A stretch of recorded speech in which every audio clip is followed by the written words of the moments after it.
friend of the terror suspect, who says Ahmad Rahami really underwent a shocking, as he put it, change after his trip to Afghanistan. We mentioned he went over to Afghanistan a couple of years ago. He's from Afghanistan. He's a U.S. citizen. He's from over there. The friend is Flea Jones, and he's a friend who's on the line with us now. You say when he got back from Afghanistan, from this trip to Afghanistan, that he was a new guy in many ways. Yeah, when I actually seen him for the first time 2 years ago, he looked totally different. Like, are we on speakerphone? If so, could you take us off it? And what do you mean he looked completely different? Like his whole attire, how he was more quietive, and didn't talk as much. Did he say anything about what he did while he was in Afghanistan? Just curious. No, actually he didn't. We never really talked about nothing over there, because I don't really have no caring about what's going on over there. Right. I only ask that because, Flea, you know, if you were my friend and you went to Italy, I'd ask you how that went. You know, because I would have been curious about it. And I just wondered if you heard, well, you went to Afghanistan. How was that? Well, I heard it from his little brother, because one day I went to the chicken shack to get some food, and I asked his little brother, where your brother been? I ain't seen him in so long. So he said he was on vacation. He went to Afghanistan.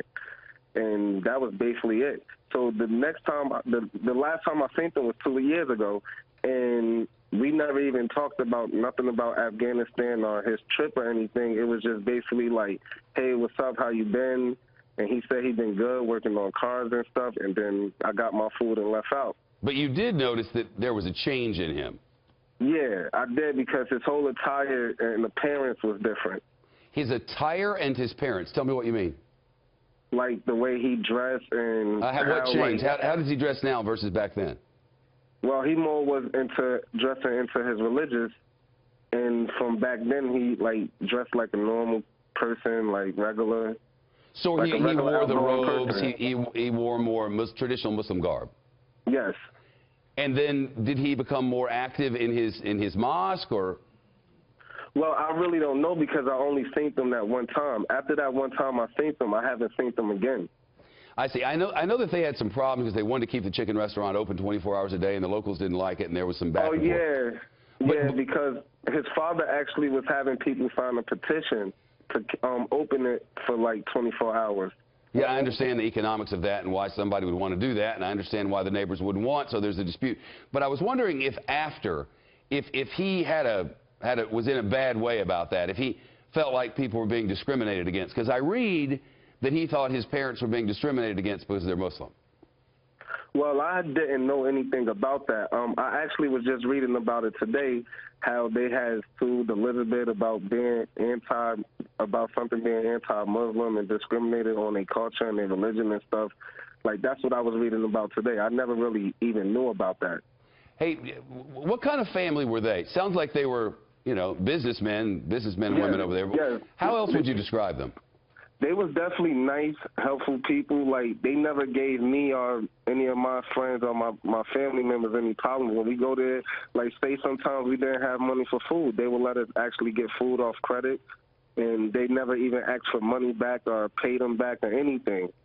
They was very good, Samaritan people. They actually was real nice. They never gave anybody no problems. I never seen nobody get angry or mad or anything.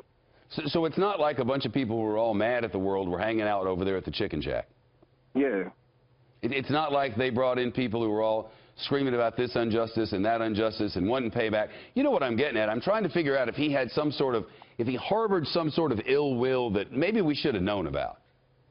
Well, I do not know that, because every time I go to the chicken shack, it was basically we get food from or something to drink. If we play basketball all day, we get food coming from a club or lounge or anything. And they was just nice people. Their father is a nice person. They other two brothers that I know, they nice people. They always joked and laughed when we was young. It's just shocking, because I would never expect to see him doing anything like this. It was just crazy. Flea Jones, a childhood friend of Ahmad Khan Rahami, who's now in custody. Flea, it's nice to speak with you. I appreciate it. Definitely. Part of the